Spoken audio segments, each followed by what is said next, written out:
Ooh, might make your head blow off. Hey yo, it's a talk show host, Kana Lassiter. Join me for an episode of Relations, the most lit hour of adult conversation. Hold up, you know you can't forget about me.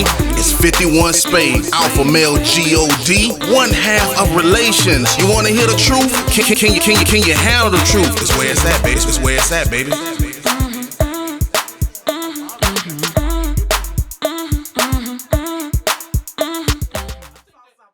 What's good? Welcome to an all-new episode of Relations. My name is Kana Lassiter. Say it with me now. Alpha Male God, 51 Spade, a.k.a. and then you love to hate.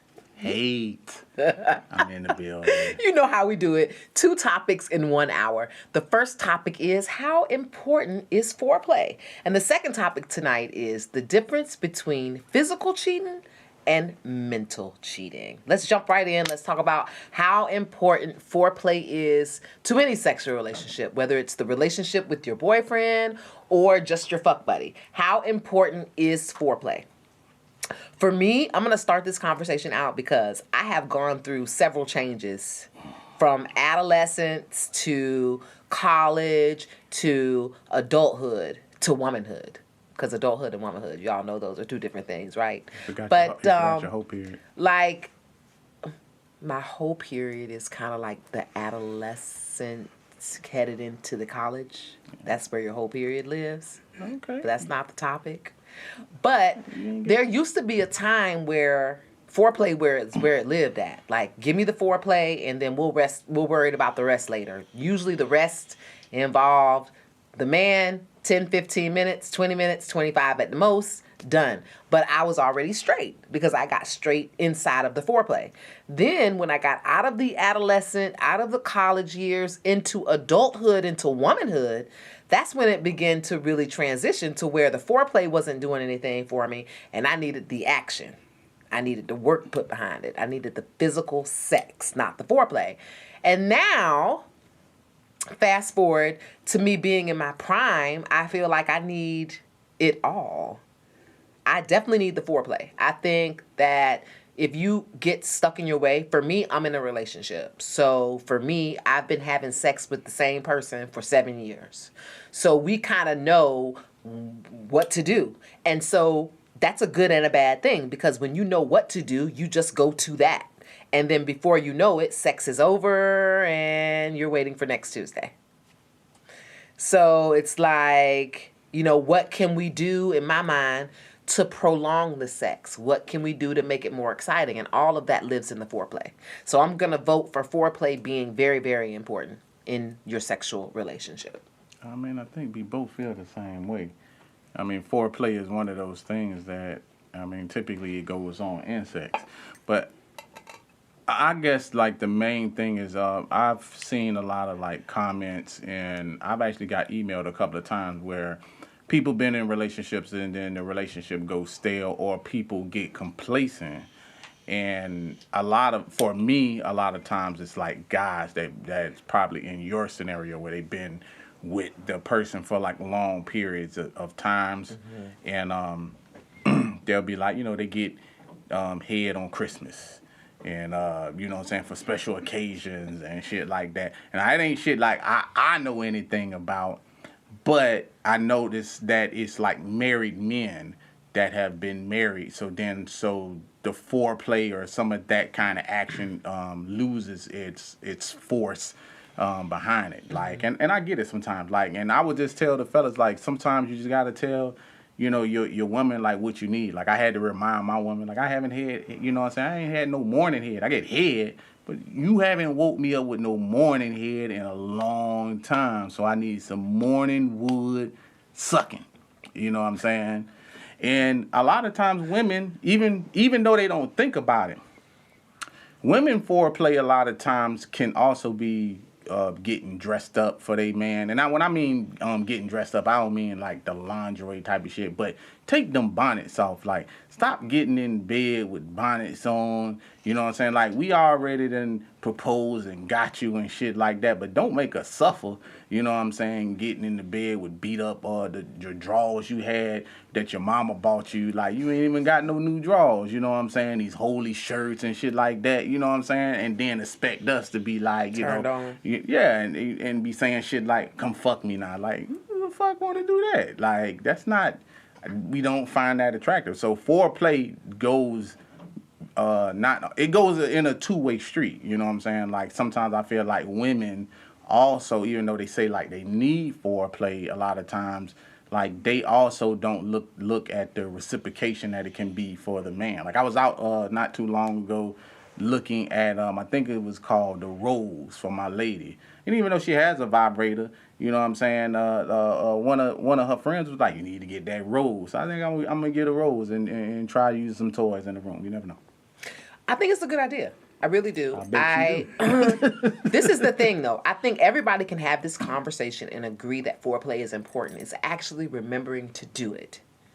Because I can say foreplay is important, and my spouse can say foreplay is important, but I think if we were in the same room together, we might have difficulty figuring out when is the last time we actually did it. For me and my relationship, we like to have a lot of morning sex. Well, in the morning, everybody breath stank. One of us got to get up out of the bed and go to work. So it's roll over and go for what you know.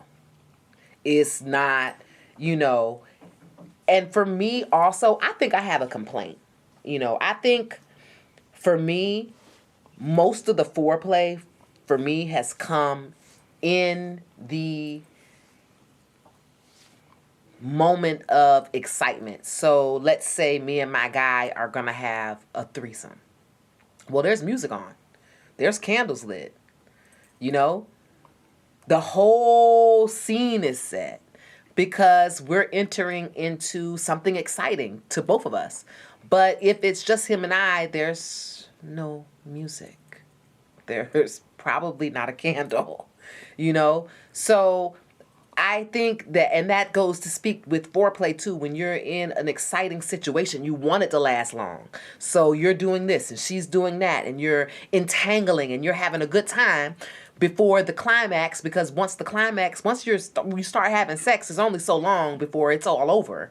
So I seem to cherish those moments and also think about those moments when it's just him and I, because it's just different. It's just like night and day. You know, rolling over and having sex with somebody that you've been in a relationship with a long time could be just like getting up out of the bed and going and getting a bottle of water out of the refrigerator. And that is going to turn into a problem. You know, if you're not lighting the candles and you're not playing the music and you're not doing some of the same things that you're doing when the level of excitement is there, then of course your relationship is going to be evidently stale. And what I mean by evidently stale is that you can see it. You can look at it and say, well, Monday when we had sex and we had a third person here, this whole thing was different. The house looked different. It smelled different. The energy was different. And then you with your spouse by yourself and it's 7:30 in the morning and you roll over and it's done and it's over and you go about your day. And that's counted as one of the days that you had sex that week. But you could clearly look at the 2 days in the week and say that they were like night and day. And that could be an issue. I mean, it could be an issue, but like I said, that comes from relationship, and relationships go like that.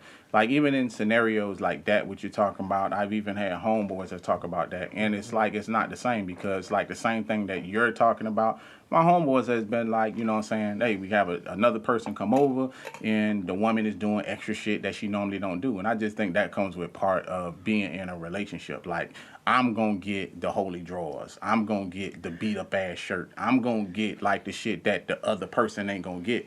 That person going to get spiffed up, sprayed, oiled, down, this and that, a third person coming. It's the same shit, you know what I'm saying? But I'm going to get crust on the lips, bad breath, you know what I'm saying, all that shit. I'm not going to get the same, you know, spontaneous type shit just because a third person is there. Mm-hmm. And not one time to be like, hey, you know, you think I need to get some new drawers? You been needed some new drawers. You know what I'm saying? Like, why I got to fucking tell you this type of shit? You know what I'm saying? Like, but you're going to try to put your best foot forward know if someone else is there. So Right. you have to also keep in mind. But at the end of the day, I think like in different people's sex drives is at different places at different times, depending on like what is actually going on. Right. A lot of times, I'm not really like a morning sex type of person, but my lady might want to do it and I'll just do it. But I'm not really, you know what I'm saying? Like, you don't want to get into like no fight over no silly shit, because you ever seen a bitch upset that she ain't getting no dick? Absolutely. Like, I've been they there. become like a she-wolf or something like that. So you have to keep those things in mind. So it's like you rather do that, which is probably the boring sex, versus no sex. You know what I'm saying? And sometimes it's like that. Sometimes it's a trade-off, and you just have to remember that it's going to be a trade-off. But as far as foreplay, like I said, it go both ways. I feel like a lot of times, if your man is not doing some of the things that you want them to do, sometimes you do have to look at yourself too. Because it might be those small little things where he's not looking at you with the sexual desire that he used to. Like, I often tell, especially couples, sometimes when couples, like, they move in together, there's things that you didn't know, but you find out once you move in, and then y'all get a little too comfortable. Like, I'm a big advocate of women not farting in front of men. But once you move in with someone, you know what I'm saying, they kind of be like, so what? You know what I'm saying? It's a fart. And yeah, but see, that's what I'm saying. But you want to fart, and you want to fart, and at the same time ask me to fuck you. Like, I don't find that attractive. And it's the same. Like, it's keep some mystery to yourself. Like, there's a whole side of the house that you can go fart on. There's a whole bathroom that you can go do that too. Like, you don't have to be next to me and let one rip. You know what I'm saying? And even if it was the case, make me believe it's the dog. Don't let me believe it's you.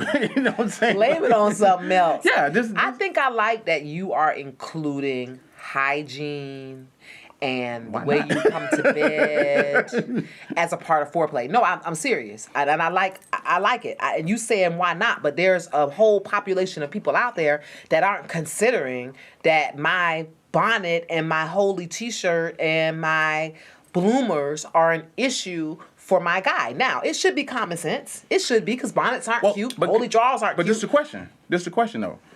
When you first met me, you'd have fought tooth and nails not for me to see you in them underwear. That is true. You know what I'm saying? That is true. Like, I've seen women a lot of times go on a date, and to prevent themselves from having sex, they'll put on unattractive underwear. Because you know that, so you know you're not going to do that. Right. So if you would do that in that moment, why get with me and all of a sudden like... And that's comfortability, which is a whole nother show. That's just being comfortable with your person. That's having a bad day. That's getting sick. Let's say you're dating the first 6 months. Everything's perfect. You haven't farted. You haven't vomited. You haven't worn a bonnet. And then, boom, you get sick. He sees you at your absolute worst. Bonnet, throw up, not shaved, whatever. Gotcha. Now he's seeing you there.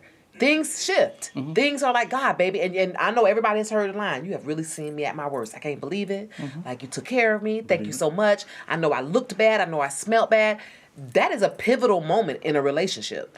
That is when the woman does feel comfort. Now, I'm saying, is it right to carry on the bonnet and carry on the farting and the vomiting and all that? Like, y'all just good? I'm not saying that. I'm just saying that you've reached a level of comfort, and that's why she's doing what she's doing. Trust me. I don't want that comfort. I understand that because, you know, and I'm going to go out on a limb and say this, even though it's not a conversation I can even hear yet, men saying, but even hearing it here now, a man saying, we don't want that. We don't like bonnets. We don't want you to fart. No. It's not that. A man saying that is good because we don't think about those things. But what I'm saying is mood setting. Mood setting goes into foreplay. So what I'm saying is, like, I get that you're going to wear a bonnet. I get that I'm going to see you at your worst or whatever. I'm going to see you in your natural state. But what I'm saying is, with men, this shit all mental for us. You know what I'm saying? This shit is like mental for us. Like, and we are seeing creatures. You see what I'm saying? Mm-hmm. So when I see my lady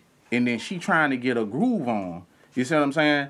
Like, I also want to see sex appeal out of you. I also want to see you in that notion where, like, when we go out and then you get all dressed up and then you see your man looking at you like, damn, baby, I ain't seen you like this in a long time. You see what I'm saying? Well, it got to be the same way when we about to get into a sexual act that you like, damn, I want this. I want that excitement that we used to have, this and that. But a lot of that comes into play when you're not doing those things. Like, I feel like a lot of times women do like men once they in a relationship. They just show up. You know what I'm saying? I'm here. You know what I'm saying? And that's why the man is looking like, fuck this mean? You know what I'm saying? Like, men a lot of times, whether you believe it or not, we need those hints. Yeah. You see what I'm saying?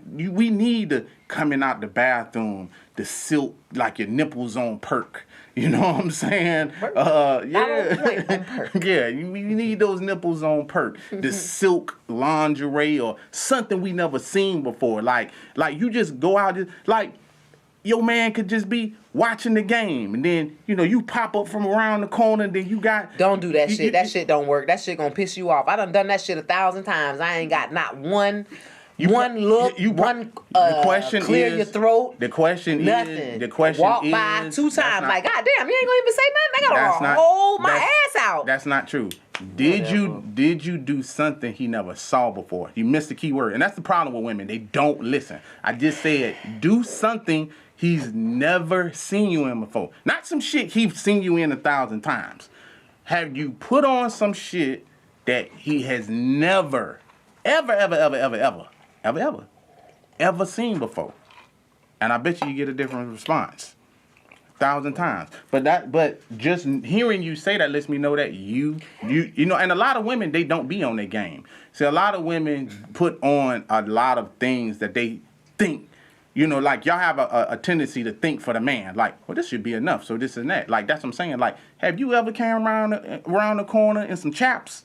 Like, if my woman walked across my TV screen in some chaps, yeehaw, buddy, it's about to go fucking down. You know what I'm saying? And that's how I know you don't know what you're talking about. You know what I'm saying? Because the look on your face right there, saw how it changed? Yeah, because I was thinking about chaps. Like, chaps? Really? Exactly. And but that's what I'm talking about. That would be something that your man never saw before. You get what I'm saying? You know what? But what can a man do? Stand on top of the dresser, butt ass naked, and jump off? I mean, I have. You know what I'm saying? Like, and it also depends on the individuals. Like with my lady, a lot of times, like me and my lady, we've been watching. We could be watching a movie or some shit like that. But when it comes to movies where it's like male, where it has like male strippers and shit like that, my lady often be like, what does this dude have on a sock? Like, I'm not sure if this looks masculine, like with his ass out and shit like that. So your man has to also know that. Like, you want your man to come out in a sock when you don't find like that shit attractive. So it depends on what you'd like to see your man in. You see what I'm saying? True. So a lot of times, he better not ever wear no sock on. Like, I could come out the shower just oiled up and just have a towel on, and my lady like, I think I'm about to fuck you. You know what I'm saying? It's just different things. But for men, a lot of times, it's that stimulation, like our fantasy. A lot of men like role playing and shit like that. Like, hop your ass in a Supergirl outfit, or you know what I'm saying, a Spider Woman thing. Like Supergirl. I'm just Spider Woman. See, that's what I'm saying. Like, women don't be up. What is happening here? Women don't be on game because like there's a lot of dudes that's in the anime. You know what I'm saying? There's a lot of dudes that's into a lot of shit, and women don't. Like, y'all investigate some shit about like cheating and shit like that, but some of the fantasy shit that men really want, women don't investigate that shit. Like, we'll go somewhere and you be like, you like that shit? Yes. You know what I'm saying? They be like clueless and shit. You know the motherfucker for 5-6 years and you don't even know that I like a woman dressed up like Spider-Woman. Like, and could be right there the whole time, but it's because the woman don't find out. Or a lot of times, when men be scrolling on like social media and shit like that, every man has women on there. Look at some of the women that they looking at, and see what they have on. See what your man is actually looking at. Get that shit that woman is wearing. He's not just looking at that shit because he like to read. Like, god damn. I'm like, you know what? And I was really worried that the foreplay conversation would be limited to, you know, what to do right before sex. But foreplay starts early. It starts at, you know, at dinner time when you're at the stove making the dinner, or you're getting dressed to go out to dinner. Yep. You know, your evening starts early. You know, turning on your partner can start early in the day before you even get to the sex. And before you know it, it's midnight, but y'all been flirting since 6 p.m. Right. So, you know. And then he ready. It's on. She's ready too. She's ready too. You know, for me as a woman, I feel like when you are aging and things are changing in your body, I think you always feel like you have the question of, could it be better? Could the sex be better? Or is my guy still satisfied? You think men and don't all like that? Of course. I never said that they didn't. I'm just not a man, so I don't know. But men say this often. Could it be better?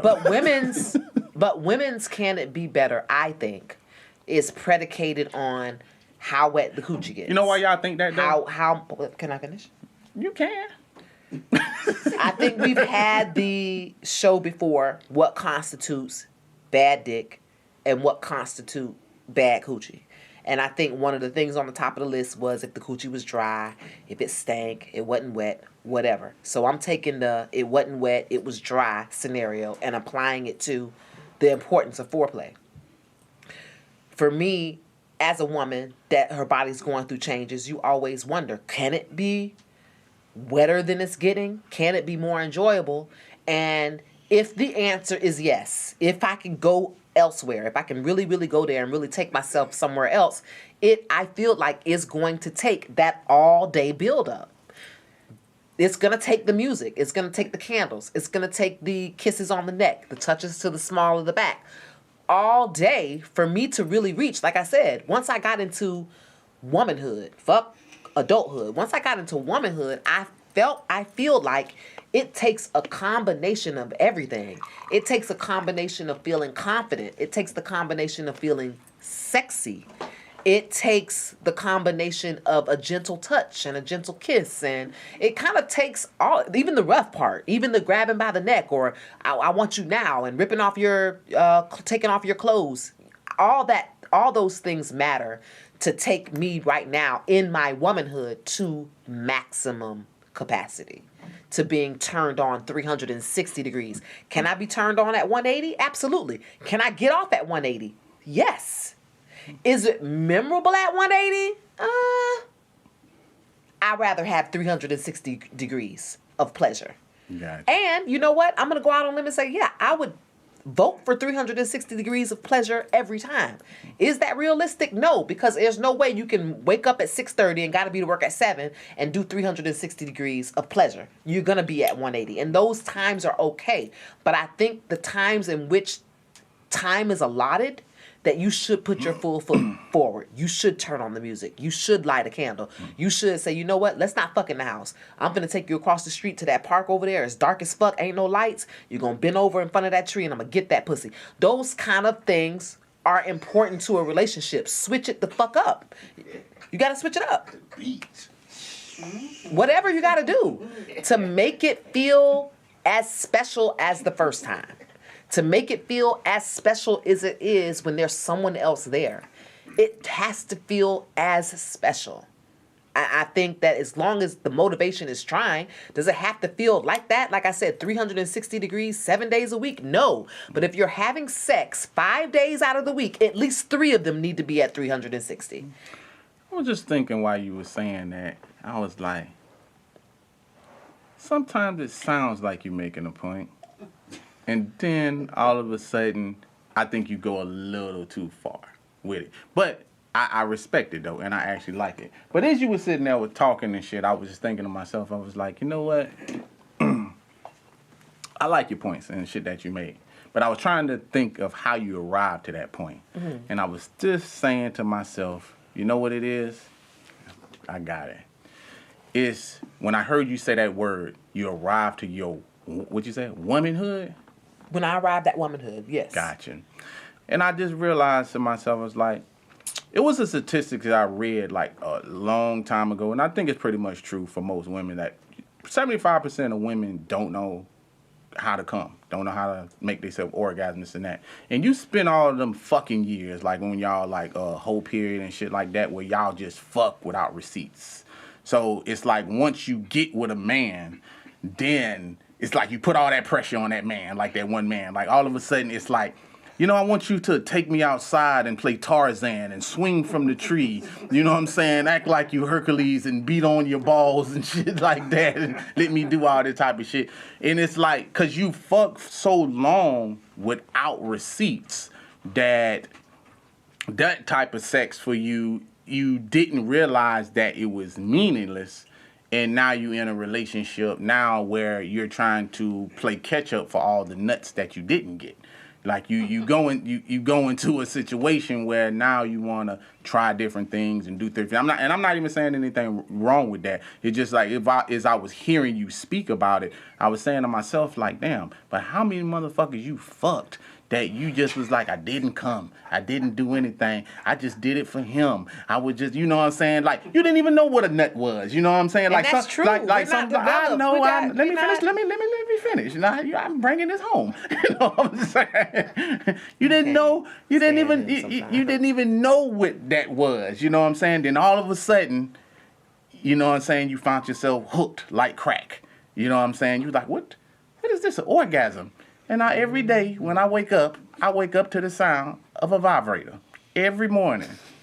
2-3 times maybe. 4, 5, 6. Orgasm after orgasm. Ain't know nothing about this shit. You know what I'm saying? But all of a sudden, it's going down. You know what I'm saying? But I like it though, because it makes my job a lot less. You know what I'm saying? It makes it a lot simpler. You know what I'm saying? I got to do no foreplay, anything like that. Everything ready and, you know what I'm saying, good to go. So I like how you arrived. But I think that you guys are really replacing that with the foreplay. Like a lot of times when I am you masturbating guys in the are morning, replacing that. I feel like after masturbation, that's when my guy wakes up and wants to give me some damn dick. Do you, I mean, should he not?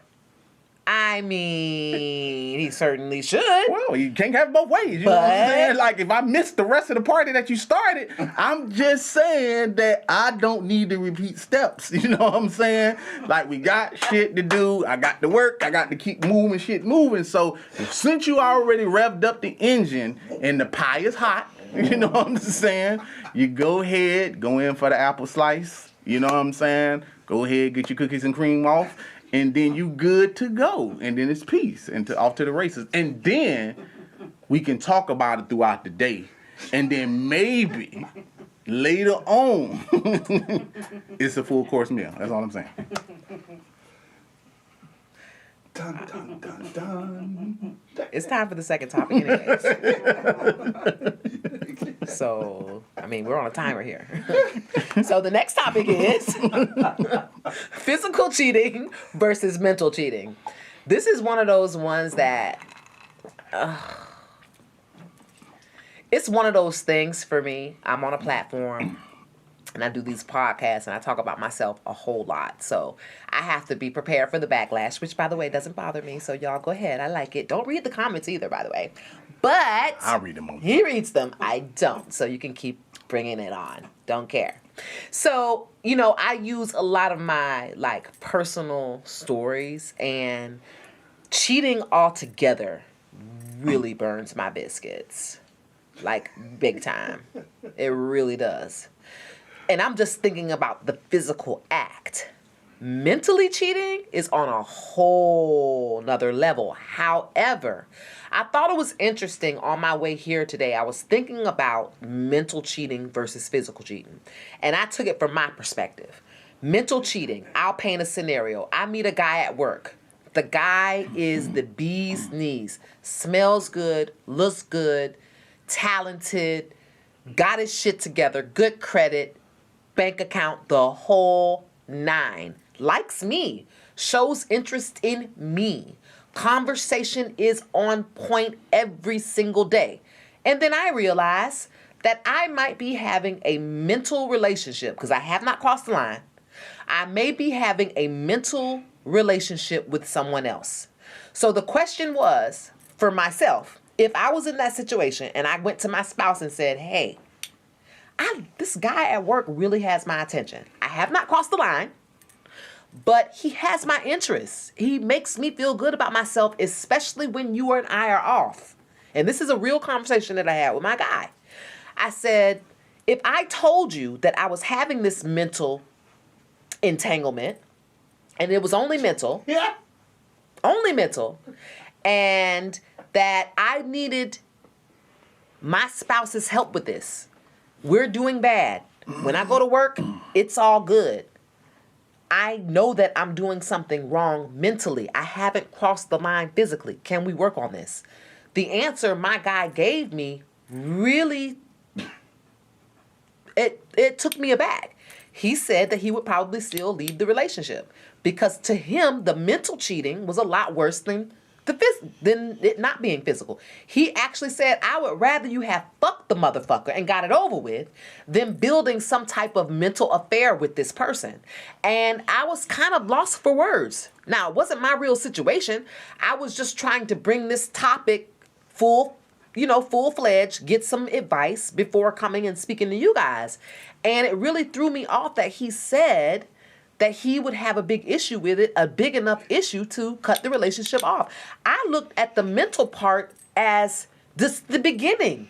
It's the fish on the hook. But you still got to reel the fish in. Now, if the fish is on the hook, which is the mental part, but they're still trying to get off the hook, them trying to get off the hook is them coming to their spouse saying, look, I'm having this mental entanglement with this person at work, and I know it's wrong. Can we work on it? That's trying to get off the hook. That's not trying to get reeled in. So I was confused as to why my spouse had that reaction to it. Keep in mind, if I'm thinking personally and I'm on a hook and I'm trying to get off the hook, I'm only trying to get off the hook for a couple of reasons. One, okay, I have another person, so I know this is not right. But two, one of my biggest fears in real life today sitting in this chair is I cheat on my person, the person who has asked me to spend the rest of my life with him, who has proven to be a good guy. I cheat on him. That means I got reeled in. My biggest fear is that person taking the fish off the hook and throwing it back in. Oh, wow. That is my biggest fear. So therefore, me coming to my spouse saying, help, I don't want to be on the hook, but the conversation is good and we're in a bad place. Help, can we fix this? I feel like my spouse should not cut the string. Gotcha. There was this episode of the Cosby's one time when I watched Cliff walk upstairs and Theo said some shit about like the reason why he made these. And I'm going to repeat the same thing that he said to him. Kana, that's the dumbest thing I've ever heard in my life. Did he just do all that to do that? The thing with that I hate when I hear women say like, I need help with not learning how not to talk to another individual that you're not supposed to be talking to. They understand that when it comes to a man. You know what I'm saying? You ever seen a man and he have like a secretary? All red flags all up. You know what I'm saying? Like it's always like, I don't know, why you ain't tell me your secretary look like this? Yeah. Your secretary look a little close to you. What the hell do you and your secretary be talking to? Why is she always calling you? Why are you? And they call that shit like they work wife. And the flip side of that, there's also a thing called a work husband. All this shit that y'all are bonding over, that you ain't supposed to be bonding over, calling, texting. This is a lot of shit that women even do on social media. That's why I say often, you know, like women who are like married shouldn't have like social media and shit like that. It's because you have options that cloud y'all judgment on smart decisions that you supposed to be doing. And another thing, when you was telling this big farce that you were saying, like, like you would go to your man and tell him, help. I need help. Not literally, we say help. No. I need help with trying to figure out, like, how am I not supposed to be talking to this guy that I'm not supposed to be talking to, but I want to tell you, baby, that nothing has happened yet. So now you see why I made that big long statement in the beginning where I was like, this is the dumbest shit that I've ever heard. Now, one cheating isn't better than the other. I think it can damage male or female, the exact same way. But I can tell you from a male standpoint that most men, and I'm talking about men that are experienced with women, know that once you take a woman's mind, not true. Her fucking body will follow. Yes, it will. I'm proof that it's not true. You're not proof. Because it's not true. You're not I've proof. had mental. You're not proof. You're not proof. I've been there. I've never and I haven't crossed the line. No, you haven't. You have not been there. Trust me, you haven't been there. And you know how I know that? Is because if you have not met your ideal person, the one person that could make you change your mind. Once you walk into that room, he knows how to attack. You look at him and you are on shiver me timbers. Like you about to almost throw your relationship away. You ain't met that dude. You met the dude that ain't had no shot. But even if I met that dude, I just told everybody here that even if I met that guy, I still have a real fear of him reeling me in and then throwing me back. Gotcha. That's a fear, and especially when you are in a relationship where somebody has said, you are that person. I am committed to you. Women at my age are looking for commitment. Gotcha. So him being cool and smelling good and being able to talk to me is not going to make me cross a line to bring me to the point of no return. And to me, sex is the point of no return. Gotcha. And see, this is the other thing that when women do a lot of bullshit behind the type shit, and I hated to do this, but you be setting you be setting yourself up for this type of shit all the time. You're talking about someone that's in a danger zone. See, when most women start speaking like you, they don't got no other ways out. Their option is already fucking there. Like, there ain't no beyond. Like, that's why guys don't think like that. Women think like that. See, once women get up in age, they like, well, where else gonna fuck I go? If he don't want me, who the fuck gonna want me? Men don't fucking think like that. That's the problem in the hole in your theory that you're talking about. Ask a younger woman about that shit because they don't move like that. And I'm quite sure you didn't move like that at 20 or 30-something years old either. I didn't. No, things were different. No shit, because you did. And also options. That's right. So when you have options, and especially when you running into the person that can make you almost throw your relationship away, most women do. And how does it start? It starts mentally. It will always start mentally. Women are not men. Men, at the end of the day, we're physical. You know what I'm saying? At the end of the day, a woman can walk up to us and be like, "You want to fuck?" You have different types of men because you're gonna have some beta males on here who's like, "Hey, that shit wouldn't happen to me." You're beta. If you even making that statement, you're beta. I'm talking about real dicksmen. You know what I'm saying? Motherfuckers that's really into women, that know women. If a woman was to walk up to me, and I'm not saying that it happens often because most women are not like that, but a woman can get sex at any point in time they want. You can just walk out the motherfucking door and be like, who wants to fuck today? You know what I'm saying? Now try that as a man. You might be dry about weeks now. You know what I'm saying? Or even the case may be. You ever notice that men know what I'm talking about when I say this? You could be single as fuck. Single as hell. Trying to get pussy, going out, clubbing, the whole nine, hollering at girls in the gas station. Pussy nowhere to be found. You hop your motherfucking ass in a relationship, pussy come falling out the sky. You know I never told you how cute I thought you was, how attractive you seem in the day. You smell real good today. That's that commitment smell. You start saying... That's what that is. That's that commitment smell. That's that nigga that he like having a girlfriend. That's that nigga that's gonna marry you. That's what that smell is. Well, regardless of whatever the smell is, that smell often comes about once you in a relationship. Yeah. You see what I'm saying? Yeah. And as far as like just the cheating aspect, every man knows this. Like when a woman at the end of the day starts getting reeled in mentally. But wouldn't you answer me this? I want to know right from you. Do you believe the point of no return for a woman is here or the vagina? Because for me personally, if I lay down and let you smash, that's it. I mean, I'm in. I am in. Gotcha. For me, both of those are points of no return. Once someone actually mentally gets you, I'm just gonna say this. I think what you're forgetting about, because you're talking about two different things. So we're gonna go into the real depth of mental cheating. Mental cheating is this. Once someone is mentally cheating, they are also complaining about their spouse. This is mental cheating. I'm not talking about these head games like you go into the office and so, hey, how you doing? Oh, damn, he got me some coffee, some shit like that. That, you know what I'm saying? I'm not talking about that little lightweight shit. I'm talking about the mental cheating that when you are full-fledged talking about your relationship, you're full-fledged talking about unhappy you are to your relationship. You will not be able to go to your guy and say to him like, hey, I've been talking to Tyrone for about 6 months. I haven't fucked him yet, but he do know some shit about us that if you was to cross-examine him, and I don't mean really cross-examine, but I'm just saying if y'all was to have a conversation, he might bring up some shit to you that you ain't supposed to be talking about to him. And that is mentally cheating. So if I'm sitting in a room with another guy and he's telling me some shit that he is not supposed to know about me and your relationship, you might as well have just fucked him.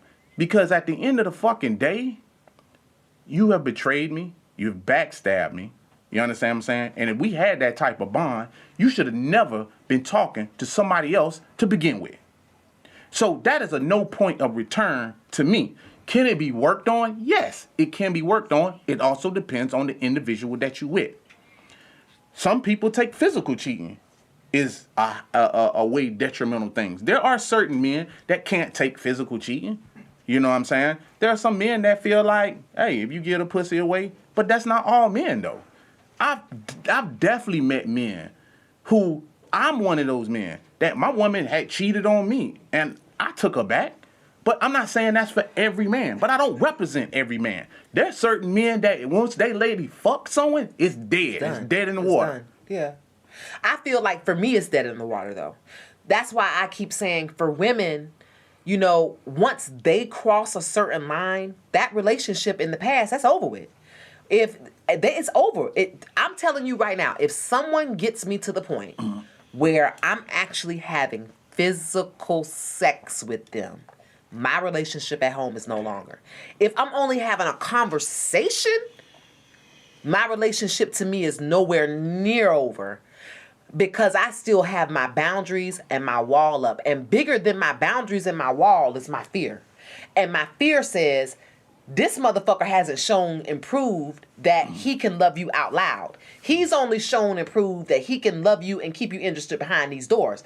Well, I'm not trading in somebody who loves me out loud for somebody who needs to keep me behind four walls. That just doesn't make any sense. And I know that's a whole nother topic, but that's what kept me in check as far as the difference between mental and physical cheating. If you ask me if I've ever mentally cheated, the answer is capital Y-E-S. I have certainly had inappropriate conversations with men. But that's not cheating. But it's mentally cheating if you have an inappropriate conversation with a person, isn't it? No. Well, it depends on what you mean by inappropriate. So you explain your inappropriate, and I'll tell you. Okay, so inappropriate would mean, let's say I'm engaging in a conversation about me and my guy having threesomes. Let's say I'm in a room full of guys and I'm trying to be one of the guys. And I'm like, dog, y'all doing it wrong. Me and my baby, we bag bitches together. That to me, in that situation, threw me into a whole nother realm. Because now when I walked into a room, it wasn't watch what you say. There's a lady present. Once I gave myself up to that conversation, a lady being present wasn't even an issue. I could walk into whatever at this point. And once I crossed over into that realm, different things now are being said. Different things are noticed. People change. Their behaviors changed. But that did not make me physically want to cross a line. But I didn't go home and be like, babe, I got to tell you something. I had a conversation with the boys about a threesome today. I didn't go home and say that. There was no need to. Gotcha. But that's not mental. That's not mentally cheating. Okay. Not even close. Okay. So I'm gonna give you an example of mentally cheating that typically happens. So that's just an inappropriate conversation. Not cheating. That's an inappropriate conversation, but that's not mentally cheating. You know what most women often cry about? A lot of times, especially when they catch their guy doing some shit, is when they roll through their fucking phone, email, DMs, and shit like that. Now, I ain't talking about like I'm not talking about the obvious shit that make motherfuckers mad. I think like not too long ago, one of them actors, Jason, the one that played on Straight Outta Compton, his lady blasted like his DM or text message between him and the lady he was fucking. Not that obvious shit like, hey, when I touch down, I'ma fuck you and shit like that. You know the shit that fucking really gets women out of their motherfucking out of their pocket is when they watch you have a full-fledged conversation, not about fucking and no shit like that. It's just the camaraderie that you're going back and forth with a woman. Like they feel like, God damn, you're having a full-fledged conversation with another woman that's not me. Some of them conversations sometimes could be like, yeah, my lady just don't really understand me. So, you know what I'm saying? I appreciate you being here for me, this and that. That's mentally cheating.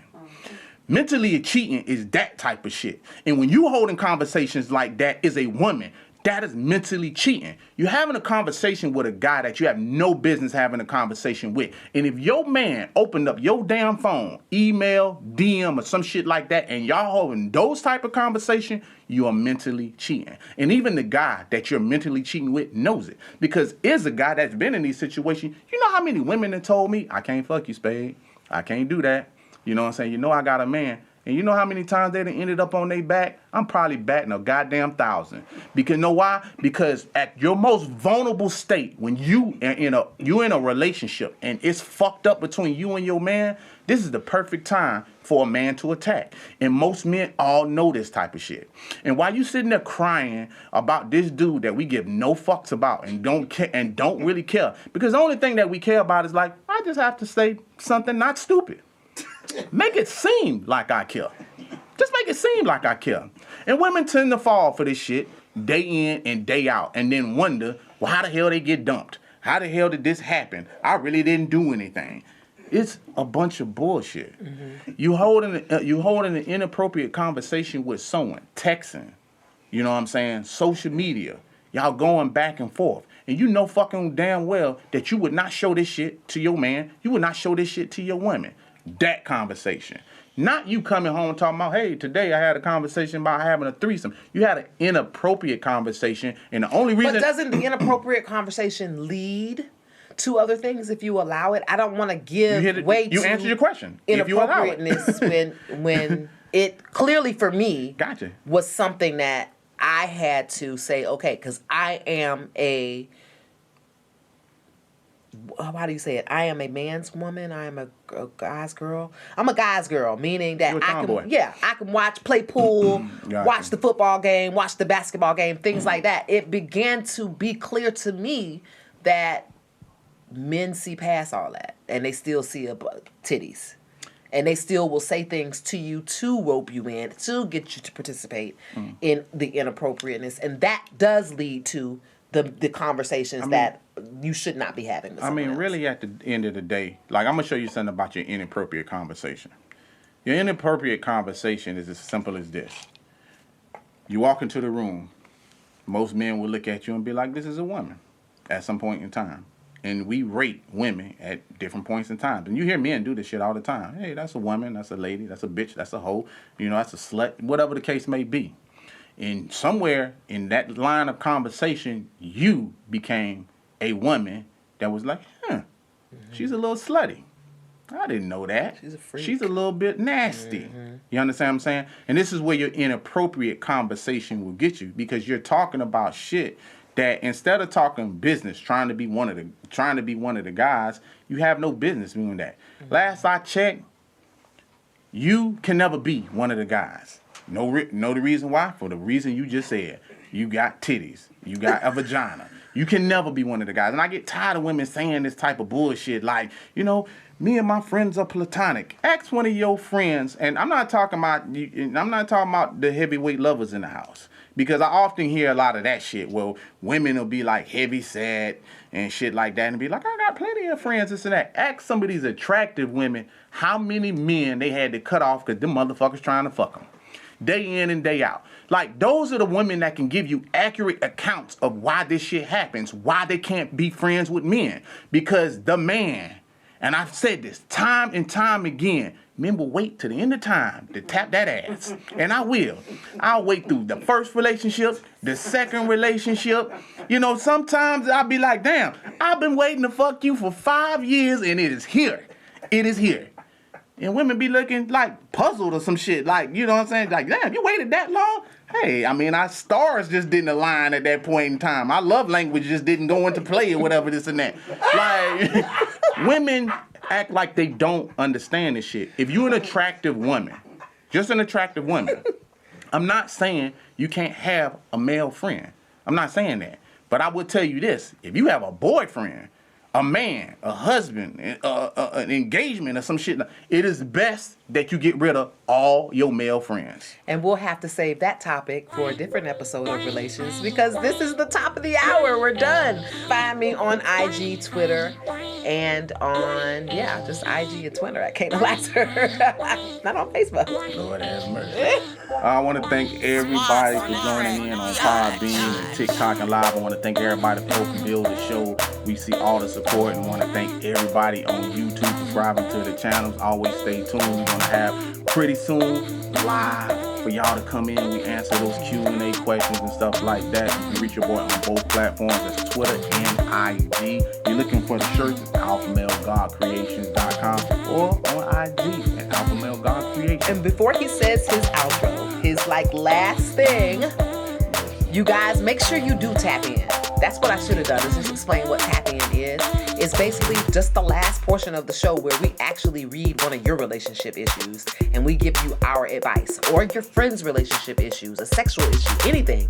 Just write in at kana.lassiter, KAYNAH.Lassiter, LASSITER @gmail.com, or spade, SPADE.Perry, PERRY @gmail.com. Bouncing ball or some shit? I don't think they retarded, but we understand.